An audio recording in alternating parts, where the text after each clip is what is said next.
Hello, everyone, and welcome to this week's edition of Organic Matters, the podcast brought to you by the Irish Organic Association. I'm delighted to say that we're shortly going to join farmer Kevin Scully from the Merry Mill. He's been very busy, but he's also been nominated for a very prestigious award. And this award is so prestigious that the CEO of the Irish Organic Association, Gillian Westbrook, has come on, and she's going to explain why it's so important. So, Gillian, you have the floor, or you have the podcast to tell us why is this award so important? Thank you, and good morning, Hannah. This EU award is actually really important on so many levels. Obviously, it's very important for the Merry Mill and for the recognition of the good work that he does. It's also very important because it is showcasing Irish food on the European market. And what's really important with the at EU terms is that we're not just seen to have one product for sale. And given that he's selling his organic oats, etc., and whether it's at national level or even for export level, it's important that the awards are recognizing other products that we have.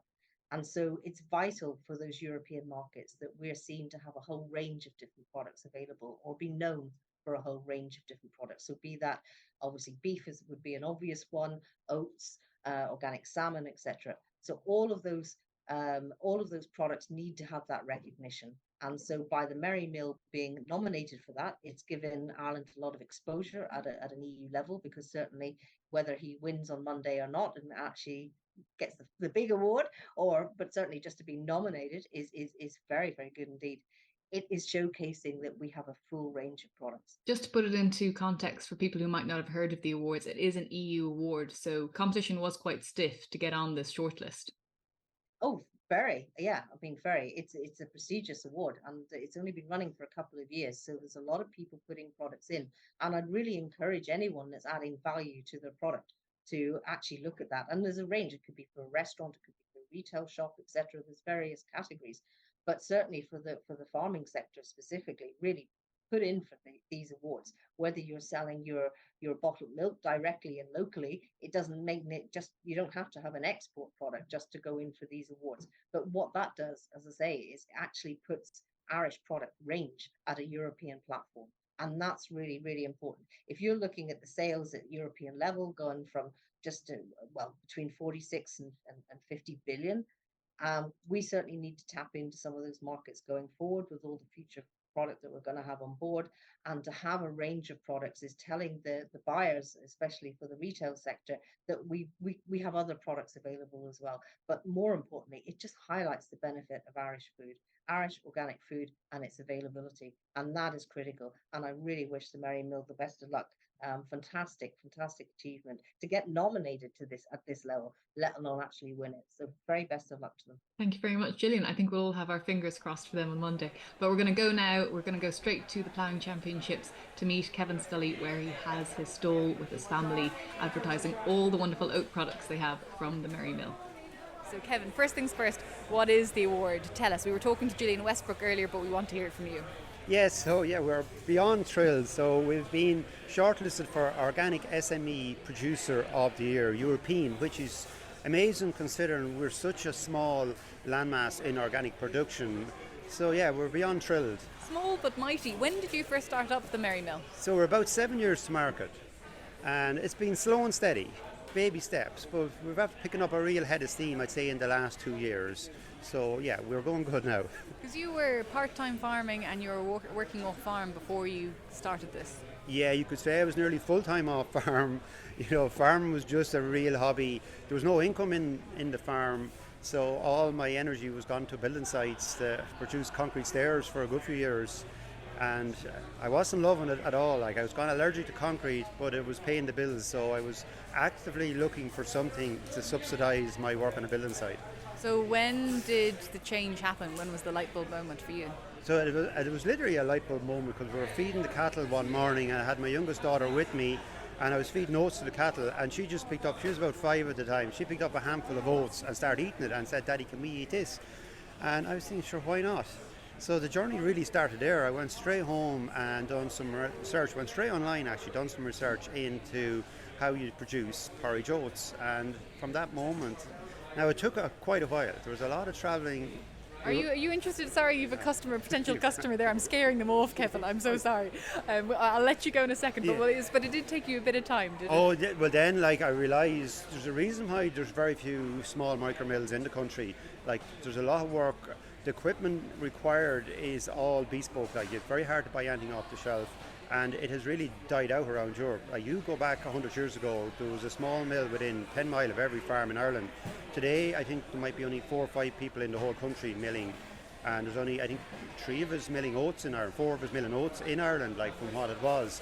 So yeah, I had a lot of learning to do, but luckily I went out to Czechoslovakia, where there's still some micro farming going on over there, Germany and Austria, and we sourced some equipment and we built the Merry Mill. That's amazing. And how much land were you farming back then? So back then I was farming, I think it was about 95 acres. And since then now we're in a farm partnership and we've gone to 250 acres. So demand has been there for your product? Yeah, demand has really grown. We've got a really good order out to Jerusalem. Jerusalem, Yes, okay. so we have rabbis. We do the European only Passover harvest. So where we have 2 rabbis come in from Israel every year and they look after the whole harvest and they ship it back to Jerusalem then and they make their matzah cracker for Passover. It's equivalent to our communion. So it's a very special product to them, and it's been very good for our business because their order has doubled since the start of WIHIS. So hence we needed more land to grow more oats to fill that order. So yes, things have been going good. That's brilliant. And we'll have a look at the products here. So explain what you have in front of us here on your stand. Our core product is our organic gluten-free oats. This is the first product we started with. It's still our best seller, but we have expanded the range now. We do gluten-free flour, we do gluten-free pancake mix, and we have overnight oats. And this year in Bloom we launched our bread mix, which has been flying it. And then we get some of organic oats contract milled for us, and we brought out a coffee range as well. We have an organic coffee as well, and that's a friend. He roasts organic coffee for us. Yeah, so we have quite a range now. We have a small amount of honey. I keep bees on the farm, but they're more of a hobby, and we take a small amount of honey every year. So when it comes available, we release it and sell it. And yeah, that goes really well with the porridge. So. And gluten-free organic oats. I mean, some people might be listening thinking, but aren't oats gluten-free anyway? Yeah, oats are naturally gluten-free. The cross-contamination is the problem. So if you're a celiac or gluten intolerance, your oats need to test below 20 parts per million, or you're going to have an issue with them.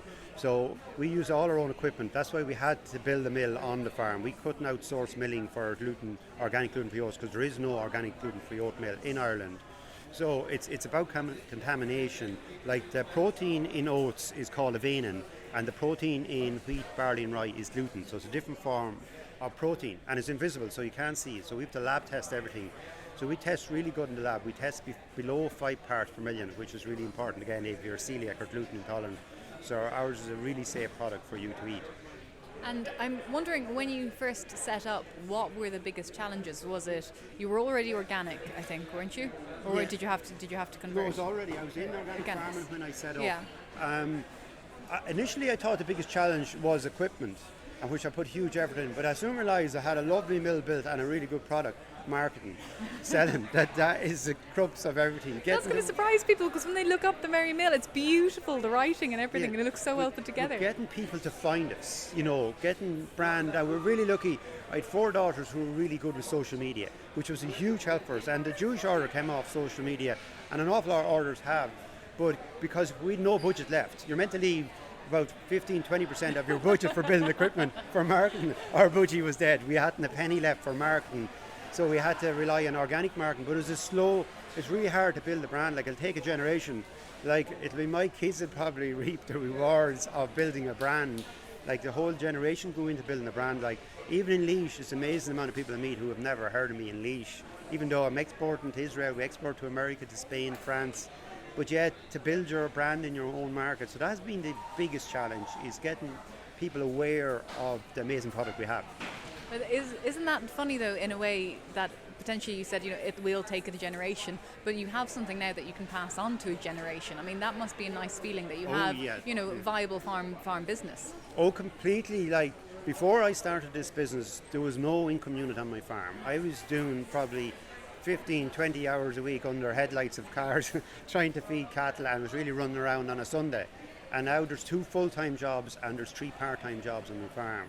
And yeah, that gives you an enormous sense of well-being, that we've created something for our family, and we have jobs in the local area, which is really important. But I will say we got huge support from local people and from the Irish people who bought our product, because it's only sustainable if it's financially sustainable, and that only happens when people come and support you and buy your product. So yeah, we have been blessed along the way. Are your daughters still involved? Yeah, they're well involved. Now, my eldest daughter, she's just emigrated there to have a look around the world. So she's sitting in Vancouver. But in fairness to her, with the modern world, so she was managing all the market and all that side of business. She still does some from Vancouver. And I have a subs bench anyway, so the next... Oh, right, yeah, you do. There's four of them there. There's four of them, yeah. So I went to the subs bench. I have great replacements. So Eve is up now, man, and all that. So, and I have two other girls here and there on. We actually have a second stand here in the local enterprise. So we're spread out with the plan this year. So yeah, no, and to be honest with you, family is so important building a small business, because you need them little fingers to do a lot of work. Like child labour was always very important in rural Ireland. It was the backbone of getting work done and crops saved. And when you go into milling and packing and boxing, his small hands are really useful. So we've been blessed with four beautiful daughters and a great wife, There you go. So yeah, it's a huge family effort, Next steps for where are you going? You're in Jerusalem, you're in the States. Where would you see the business going, say, in even a year, but even 5 years? Oh, sure, world domination. Nowhere else is good enough now at this stage. That's what we go for, yeah. We really think big. Actually, I spent so long trying to keep the business small. Yeah. I'd say the first 3 years, and people, business and consultants were saying, why are you doing that? And I said, I only need a small amount of money. I only need to make a living. I don't want to give up my whole life to be literally having a millstone around my neck. So I don't need that much to live. So I don't. But then my daughters got interested, and then when she came to work, I had to generate a wage for her. So it grew, and then another girl's interested. And then you realise, okay, I need to grow more. And then it just grows then, So we're still trying to keep it small but good, because really quality is king for us. The feedback we get from our customers about the quality of our product and how to feel. Taste is important, but how you feel after eating food, how it affects your gut health, how it affects your whole body. And the feedback we get is absolutely amazing. So that's key to our whole model, is quality above everything else. So we don't want to compromise that at any level. And I guess final question, the competition. Do you know who is your competition? Yeah, I think I'm not sure what country. There's a cheesemaker, and I'm not actually sure, but they're way bigger. Because we are micro in the milling sector. We're micro milling. If you go into Glanbia, I think they do about 20 ton an hour. We do half ton an hour. They mill us more in a week probably than we do in a year. So our scale of operation. But the brilliant thing about the EU awards, it's on merit, and they looked at what we created, brought some new to the European market. We're one of the only European organic gluten-free oat mills. So that was really nice to get recognised for the work and for the uniqueness of what we do. And what's the plan? Are you going out to the award ceremony? Oh yeah, the whole family are going over. We're flying out Sunday morning, yeah. So we're really looking forward to that. That's going to be fun for sure. Well, I think everyone's going to have their fingers crossed. So thank you very much, Kevin. That was brilliant. And for everyone listening, you've been listening to Organic Matters, brought to you by the Irish Organic Association. For more information on organics, you can visit their website at www.irishorganicassociation.ie. Kevin, you have a website as well. Do you want to give it a plug there? Yeah, we're www.themerrymill.ie, and you'll find us on Facebook, Twitter, Instagram, and anywhere else. Lovely stuff. So if you're in Jerusalem, you might even find it too. Yes, you will. Yeah. Thank you very much. Best of luck in this year's ploughing and in the competition as well. Thank you.